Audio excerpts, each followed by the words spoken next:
సిటీలో ప్లాట్ కొనండి. ఫ్యూచర్ లో మీరు కోటీశ్వర్లుగా మారే అవకాశం కోసం వెంటనే మాకు కాల్ చేయండి.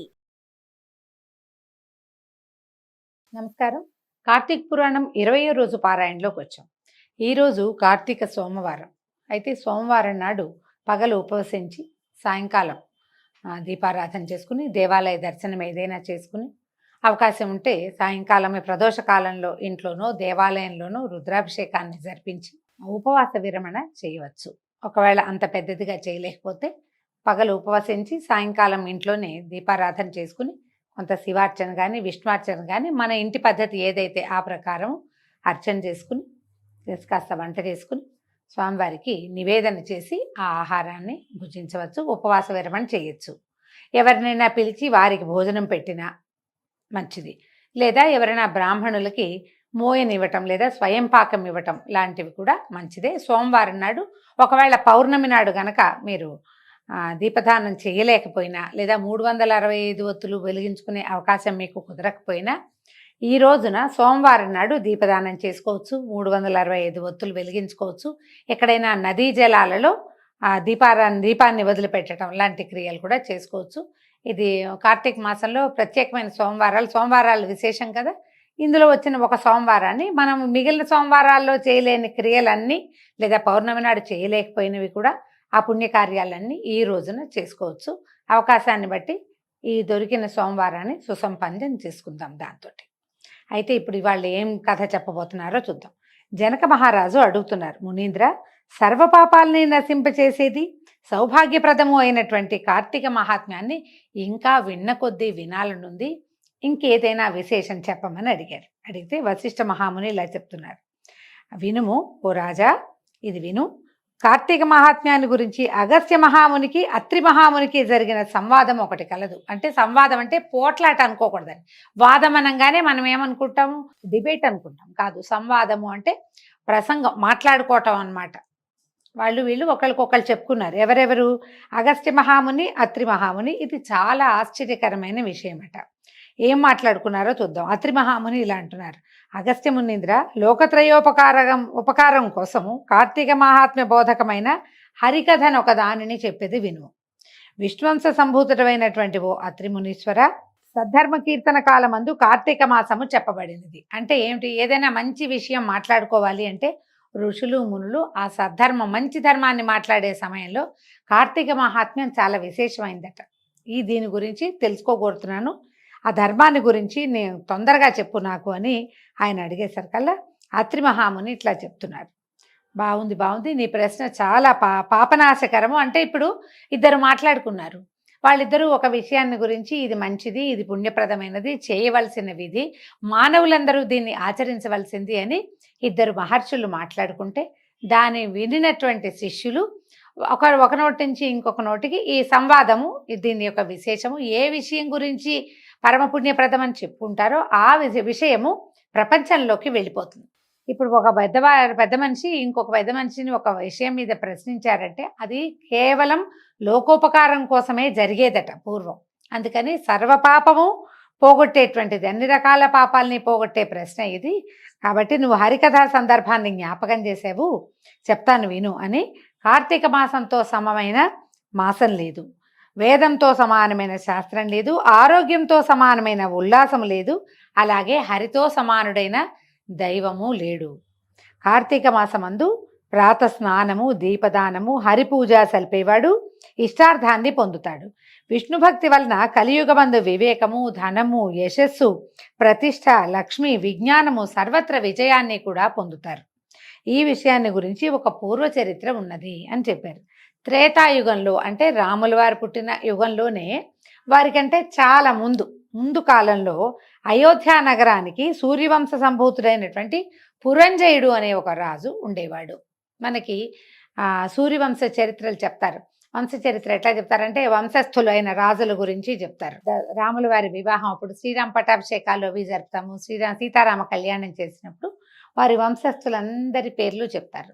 అందులో పురంజయుడు ఉన్నాడో లేదో తెలియదు, కానీ అయోధ్య నగరాన్ని పాలించిన రాజుల పేర్లు ఎన్నో కనపడతాయి. ఆ కనపడే వాళ్ళలో పురంజయుడు ఒకడు. ఈయన మొదట ధర్మాత్ముడుగానే ఉండేవాడు. రాజ్యానికి వచ్చిన కొత్తలో తండ్రి గారు విధించిన విధానాల ప్రకారమే రాజ్యాన్ని చేసేవాడు. రోజు నిత్య దేవాలయ సందర్శనము, పూజా విధానము, యజ్ఞము, హోమము, బ్రాహ్మణ దానాదులు అవి చక్కగా చేసేవాడు కొత్తల్లో. క్రమంగా ఏమైంది, ఆయనకి బలం పెరిగిందనమాట. తర్వాత ఐశ్వర్యవంతుడై బుద్ధి నశించి దుష్టపరాక్రమయుక్తుడై మహాశూరుడయ్యును సత్యము శౌచము విడిచి దేవబ్రాహ్మణ భూములను అపహరించి బ్రాహ్మణులను ద్వేషించి లోభి హింసకుడు కూడా అయి బంగారాన్ని దొంగిలించే వాళ్ళకి ఇష్టుడుగా ఉన్నాడు. ఎలా అయ్యాడో చూడండి. మొట్టమొదటి చక్కగా ధర్మంగానే మొదలుపెట్టాడు. రాజ్యంలో రకరకాల పంటలు పండేవి, చుట్టుపక్కల రాజులందరినీ జయించి పెట్టుకున్నాడు. ఎవరైనా వస్తే వాళ్ళని తొలగించేసేవాడు. క్రమంగా తన బలం మీద అతనికి నమ్మకం వచ్చింది. తను బాగా బలశాలని, ఈ ధర్మ మార్గం వల్ల ప్రయోజనం లేదని ఇదంతా శమధమాదుల్ని నేర్పిస్తాయి. దీనివల్ల ప్రయోజనం ఏముంది, రాజ్యం పెరగదు, రాజ్యానికి సంపద పెరగదు. ఇలాంటి ఆలోచనలకి లోనయ్యి క్రమంగా శమధమాదుల్ని వదిలిపెట్టేశాడు. దేవాలయము, పూజ పునస్కారము, విధానము, యజ్ఞము, హోమము మానేశాడు. అక్కడి నుంచి బ్రాహ్మణులతోటి ద్వేషంగా ప్రవర్తించేవాడు. ఎందుకు వీళ్ళకి ఇవన్నీ ఇవ్వడం, మనకి ఇంత రాజ్యం ఉంది కదా, ఇంకా ఏం కావాలి మనకని ఏ బ్రాహ్మణుడికి ఏమీ దానం చేసేవాడు కాదు. లోభి హింసకుడు, ఎవరైనా పదే పదే అడిగితే ఒరే వీళ్ళని 4 కొట్టి బయటికి తోసేయండిరా లాంటి మార్గాన్ని అవలంబించేవాడు. హింసకుడుగా కూడా అయ్యాడు. తర్వాత ఏమైంది, ఈ క్రమంగా దొంగలకి వాళ్ళకి ఎవరి నుంచి అయినా దొంగలు ఏదైనా సొమ్ము దొంగిలించుకుని వస్తే దొరికితే సగం తీసుకుని వదిలిపెట్టేసేవాడు. ఏం పోయింది, 2 లక్షలు దొంగిలించుకొస్తే 1 లక్ష రాజుగారికి ఇస్తే వదిలేస్తాడు. ఇలాంటి మార్గాన్ని కూడా ఆయన అవలంబించాడు. తన సంపద పెంచుకోవటం మీదే దృష్టి ఉంది కానీ పుణ్యబలాన్ని పెంచుకునే ఆలోచన చేయలేదు. ప్రతి వాళ్ళు ఈ ఆలోచన విధానాన్ని అనుసరించాలి. మనం ఎంత పెరిగేమో పుణ్యబలాన్ని అంత పెంచుకోవాలి. అది తగ్గించుకుని పాపాన్ని పెంచుకోకూడదు. మన బలం పెరిగింది అంటే భగవంతుడు అంగీకరించడం వల్ల పెరిగిందని అనుకోవాలి కానీ కాదు ఇదంతా నా శక్తి అంటే ఎంతకాలం ఉంటుంది, శరీరం నశ్వరం కదా, ఎప్పుడో ఒకప్పుడు నశించిపోయేదే. దానివల్ల ఈ బలం వచ్చిందని ఎలా నమ్ముతాం మనం? అలా ఎలా ఆలోచిస్తారు? ఈ ఆలోచన విధానం తప్పు. ఆ తప్పుడు ఆలోచనల్లోనే పురంజేయుడు ఉండేవాడు. క్రమంగా ఇలా అధర్మపరాయణుడిగా అయ్యాడు రాజు. అతని సామంతరాజులైనటువంటి కాంభోజ కురురాజాదులు అనేక మంది సింహబలులైన వాళ్ళు కూడి గుర్రాలు, ఏనుగులు, రథములు, కాల్బంటలు అను 4 రకాల సేనలతోటి వచ్చి అయోధ్య పట్టణానికి చుట్టూ చెరుకు పానకానికి తేనెటీగల్లాగా చుట్టుకున్నారట. ఇతను ఎలాగూ అధర్మపరుడు, రాజ్యంలో ప్రజలంతా ఇతను ప్రజాకంటకుడుగా ఉన్నాడు, ఎవరు ఇతనికి సహాయం చేయరు. చుట్టుపక్కల రాజ్యాలందరితోటి ఇతనికి శత్రుత్వమే. కాబట్టి చుట్టుపక్కల రాజ్యాల వాళ్ళు ఎవ్వరూ ఇతనికి సహాయం చేయరు. కాబట్టి ఈ రాజ్యాన్ని కబళించాలని చుట్టుపక్కన ఉన్నటువంటి ఒక పక్కగా ఉన్నటువంటి కాంభోజుడు, కురురాజు ఇలాగ వీళ్ళంతా మహాబలవంతులట. వీళ్ళు ఏం చేశారు, చతురంగ బలాలతోటి, మామూలుగా రాస్తుంటాం చతురంగ బలాలు అంటే ఏమేమిటవి, గుర్రాలు, ఏనుగులు, రథాలు, కాల్బంట్లు. 4 రకాల కాల్బంట్లు అంటే నడుస్తూ యుద్ధం చేసేవాళ్ళు, నడిచి వచ్చేవాళ్ళు అనమాట. వాళ్ళకి ఇవి ఉండవు, వాహనాలు లేకుండా ఉండేవాళ్ళు. వీటితోటి చెరుకు పానకం చుట్టూ తేనెటీగల్లాగా చుట్టేశారట. సరే ఈ పురంజేయుడు కూడా ఎవరో తమ మీదకి దండెత్తి వచ్చారంటే తన దగ్గరున్న చిత్రంగ బలాల్ని వేసుకుని బయటకు వచ్చాడు. పట్టణంలోంచి బయట వాళ్ళు లోపలికి ప్రవేశించలేరు. ఈ అయోధ్య పట్టణము దుర్భేద్యమైనది, మనకి రామాయణంలో కూడా కనపడుతుంది. ఎవ్వరూ దాన్ని జయించలేరు. దాని లోపలికి వెళ్ళటం ఎవరి వల్ల కాదు.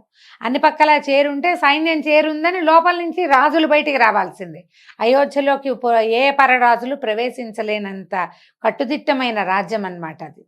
అయితే ఈయనే పట్టణంలోంచి బయటకు వచ్చాడు. ఈయన ధనుర్బాణయుతము, ధ్వజయుతము, స్వయం ప్రకాశమానము, అనేక దిగ్విజయాలు చేసింది, శస్త్రాస్త్రపూరితము, మహాచక్ర సంయుతము, మంచి గుర్రములతో కూడింది అయినటువంటి సూర్యదత్తమైన రథాన్ని ఎక్కి ధనుర్బాణాలు ధరించి సాది, నిషాది, రథి, పత్తి రూప చతురంగ బలాలతోటి పురద్వారంలోంచి శత్రు సైన్యంలోకి ప్రవేశించి భేరీతూర్య నాదములకు, శంఖ గోముఖ నాదములను, చాప టంకార ధ్వనులను ఒక్కమారుగా ఉరుముల చప్పుడు వలె ధ్వని చేయించాడు.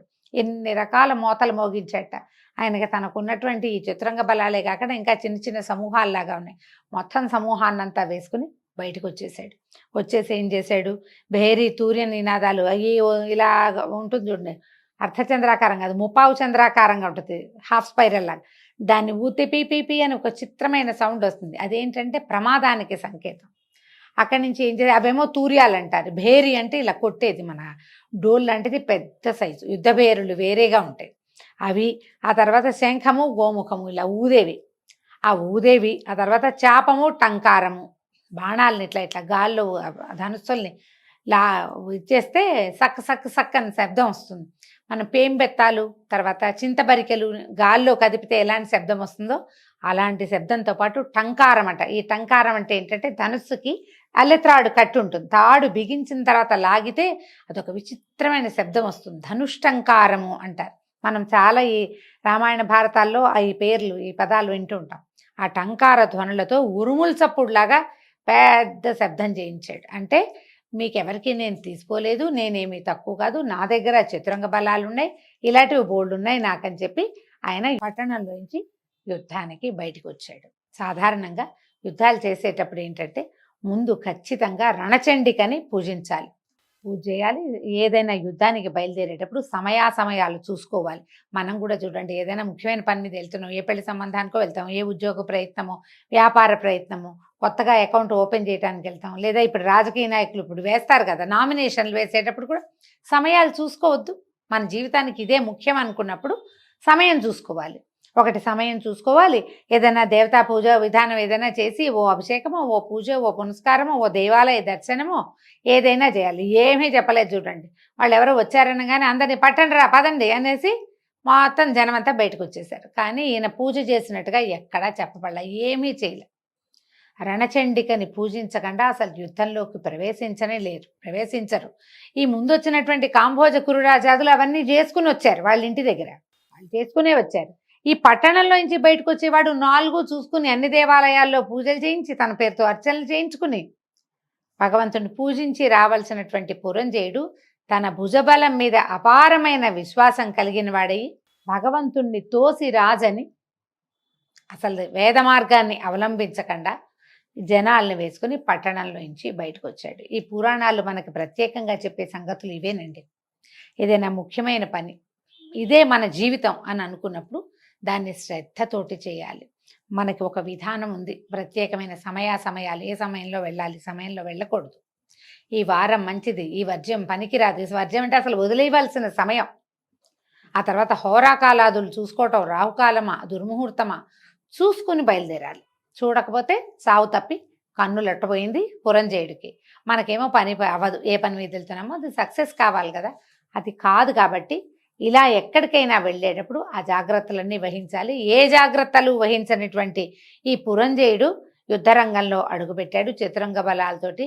అతని బలాలు ఏమయ్యాయి, యుద్ధంలో విజయం సాధించాడా, భగవంతుడు అతనికి బాసటగా నిలిచాడో లేదో రేపు ఉదయం పారాయణలో తెలుసుకుందాం. అంతవరకు సెలవండి, నమస్కారం.